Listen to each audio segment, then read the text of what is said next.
Hi everybody and welcome. Today I'm really excited to share how I transformed my ugly pine panel basement into a beautiful studio. It took only 2 days using simple chalk paint. Come along, let me show you how it was done. To start, I used a basic chalk paint recipe, which goes as follows. It requires 1 cup of latex paint, a 1/4 cup plaster of Paris, and 4 tablespoons of water, which is equivalent to 1/4 cup. Because I was using 2 gallons of paint, I needed a 5-gallon clear mixing bucket and a stirrer. I worked in half-gallon increments. So for every half-gallon of paint, I used 8 cups of paint, 2 cups plaster of Paris, and 2 cups of water. I also used a solid and liquid measuring cup for accuracy since I did not want to have too much water or too much plaster of Paris or vice versa. It is recommended to use a flat paint to make the chalk paint. I used the lowest level of Behr paint available and it still worked great. I purchased also a 4-pound tub of DAP plaster of Paris as well as a mixing bucket and a stirrer. As you can see, the basement walls and ceiling were covered with a very inexpensive pine paneling. The paneling had a lot of knot holes, which I did not prime.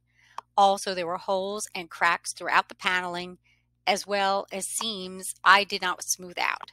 That would require additional sanding, priming, which was not necessary for my needs. The only prep that was done was washing the paneling with mild dish soap to remove any dirt or grease. Using a 3/8 inch nap semi-smooth roller made the job very easy. Also, I did not need to tape off the floor and ceiling, which added to the ease of the project.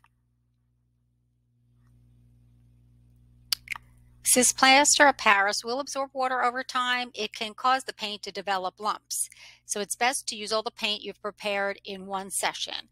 That is why I recommend mixing only a half-gallon of paint at a time. This is how the room was looking as I progressed from the floor to the ceiling. The chalk paint went on very easily over the paneling and covered with 1 coat. As you can see at the bottom of the staircase, there was a basement floor that had been covered with very old 13 by 13 inch vinyl tiles that had been adhered with black mastic glue. And once removed, there was no way to remove the mastic without health and environmental issues, and I did not want to retile, so I had to find an alternative. Also, we had replaced our staircase with a new pine staircase. To cover the basement floor, we decided on 2-foot by 2-foot rubber-backed carpet tiles, which were purchased from a big box store as an easy and an affordable DIY project.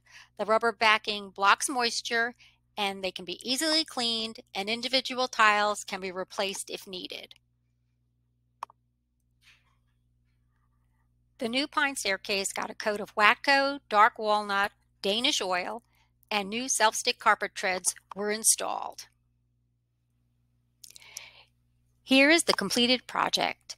The painting took 2 days to complete, and the paint is not chipping or flaking off after 3 months. This project was completed in October of 2022. I've since used 3M products on the walls with no problem. And the homemade chalk paint was a definite time and money saver and would recommend giving this a try if you really need to cover your ugly pine paneling. So as you can see from the before and after pictures, it was a major transformation. It took just 2 gallons of paint, a 4-pound tub of DAP plaster of Paris, and some water and some basic supplies. 2 days of time, and I was able to create a brand new studio and a place for us to relax. Thanks for watching. If you liked the video, give it a thumbs up, a like, a share, and subscribe, and I'll see you next time. Bye.